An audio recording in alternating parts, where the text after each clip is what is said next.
Alright, today I want to tell you about a crazy medical thing that happened to me recently. Long story short, I ended up having to get a part of my large intestine removed. So it all started one day when I was just sitting at my computer in my dorm, working on my next game.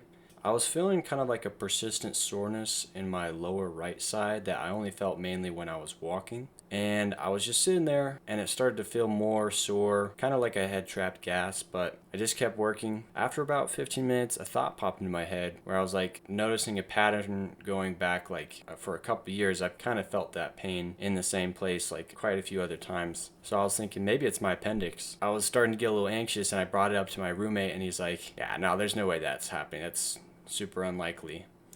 And so I was like, yeah, good point. I mean, it's probably not. So I just went into the bathroom to kind of. So I just went into the bathroom to try and pass some gas, sticking my butt in the air, but that didn't work. So I was just talking to my parents about it and describing the pain. And while I was doing that, like a huge wave of lightheadedness and nausea just like washed over me, and that made me feel even more worried because nausea is also like a symptom of appendicitis. So I was like thinking maybe I'm having a panic attack, but also I was like maybe I need to go to the doctor right now because I like never got lightheaded and nauseous like that before. So I asked my roommate to drive me to the doctor, and the pain at this point was like at 8 out of 10. So, but like sometimes I feel like that's just how trapped gas feels. But maybe I'm wrong because maybe I never had trapped gas. Maybe it was just that bad. But also some important background information. The weeks leading up to the incident, I had gotten into some crappy binge eating habits. Like I would go to the gas station like every day and I would pick up a soda, get a big bag of candy, big bag of chips. And that was what I was mainly eating like throughout the day. Like I wouldn't even eat like normal food. So in hindsight, obviously that's probably not really good for your health, obviously. But um, I don't know. I was just thinking at the time of the incident, maybe this is just really bad indigestion from all that junk food. But when we got to the hospital, just laying down in the waiting room was just torture, dude. I couldn't stop shaking, and my whole body was tensed up. And then finally, they gave me an IV and administered some anti nausea medicine and some anti inflammatory painkillers, which helped a lot. But then they had me do a CAT scan, and before they scanned me, they did an injection of like the contrast, like dye, which helps to improve the visualization during the scan. But it feels very weird and makes my like whole body feel a little bit warm. And then after that, it was just waiting in the waiting room some more.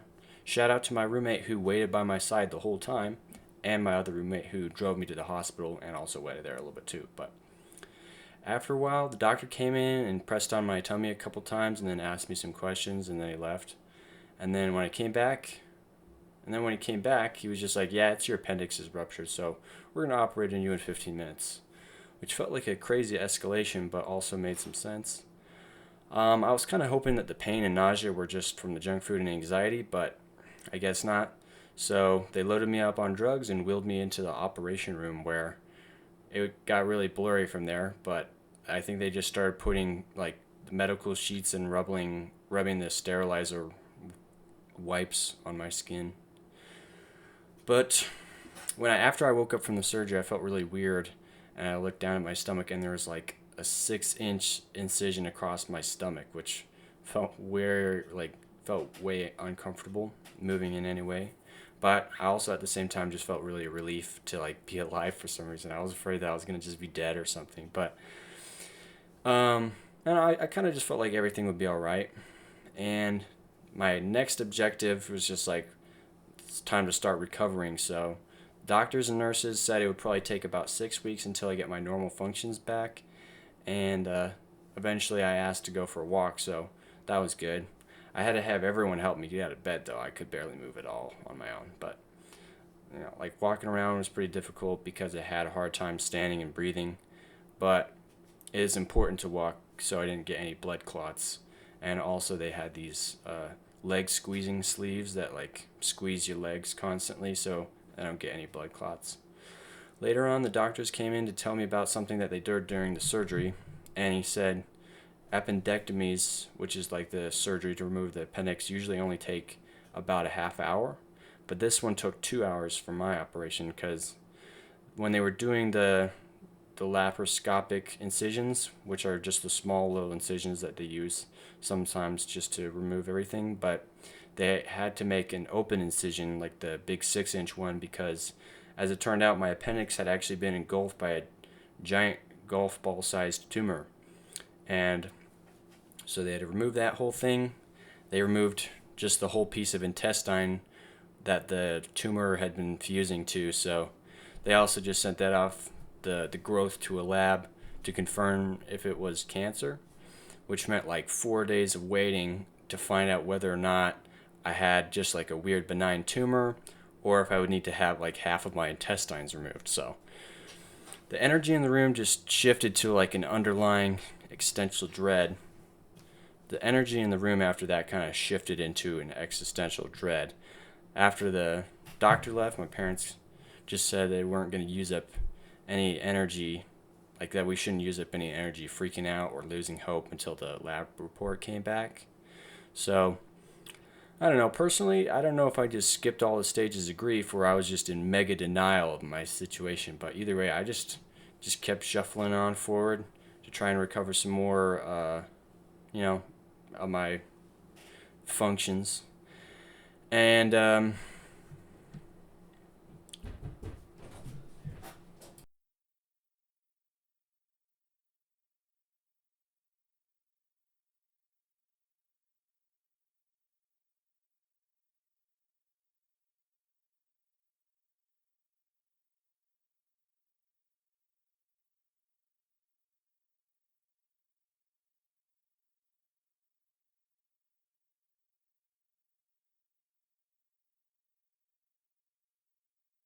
I spent the next couple of weeks just uh,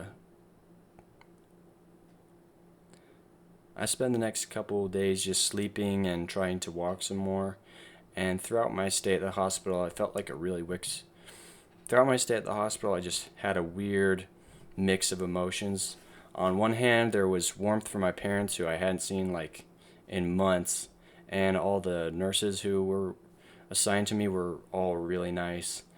And but on the other hand, I also just felt really uneasy about my condition and what would happen basically if I had cancer. So, um, and then also like there's lots of times when just being in the hospital felt very unnerving with all like the beeps and alarms and stuff. And for example, one time I was having a dream because I was just sleeping where I was in the dream I was on a boat going up the river, but somewhere I just heard this really loud noise that just totally rattled my brain, and just felt like it was so loud that it would send me backward in the dream, and I would just got stuck in like this really uncomfortable time loop basically, where I just kept on doing the same thing over and over and over again. But eventually I woke up and I'm just looking around, and it was the sound was actually coming from the PCU unit, which is what administers your drugs to you and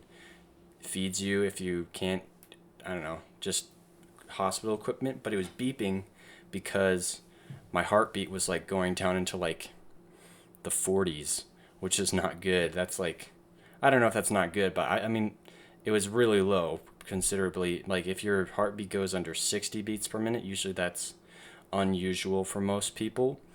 But so I called in the nurse, and she was like, "You're probably fine," but I just couldn't stop looking up at it because I was worried.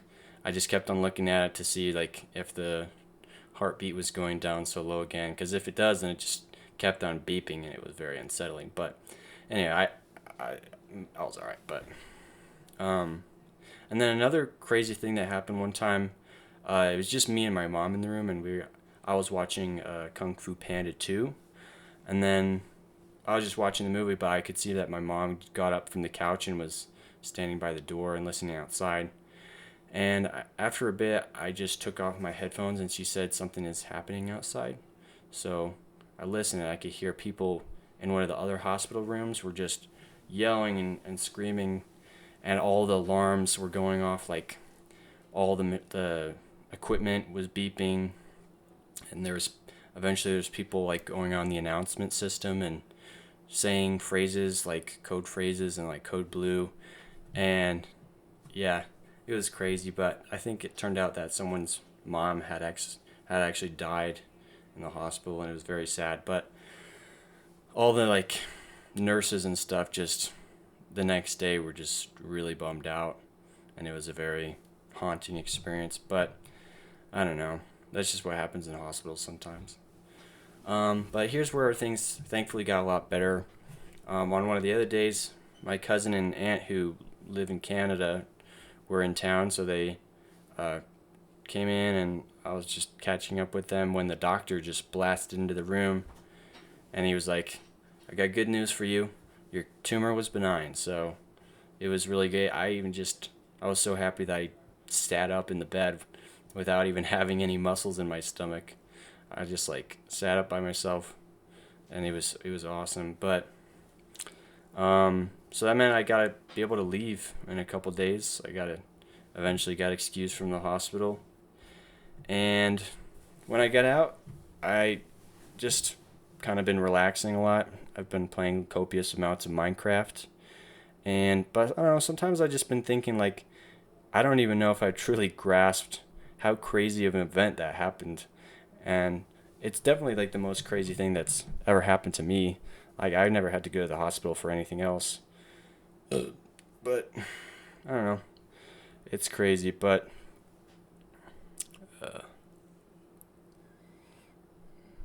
I mean, I went from living on my own independently in college, then that all changed, and then I was relying on basically a tube to live, and then now I'm back at square one after withdrawing from all of my college classes. Here I am, I'm just living at my parents' house. I'm trying to make things happen, but I basically wasted this whole week procrastinating and brushing off things, or doing chores or getting a job or working on things that I'm even passionate about, which doesn't really make sense. But when I was in the hospital, I was thinking like, man, what if I do have cancer? Like, I mean, I just got into these weird thinking patterns where I just felt like it was all over. But I also thought a lot about that. I wished that I'd worked on my game a lot more. And so that's kind of what I want to do now that I'm out and I do have a little bit of freedom at this point, just in this phase for a little bit. I want to try and work more, because for the minute there, it was feeling like it was just done, and I wasn't going to have a chance to like pursue anything that I was passionate about. But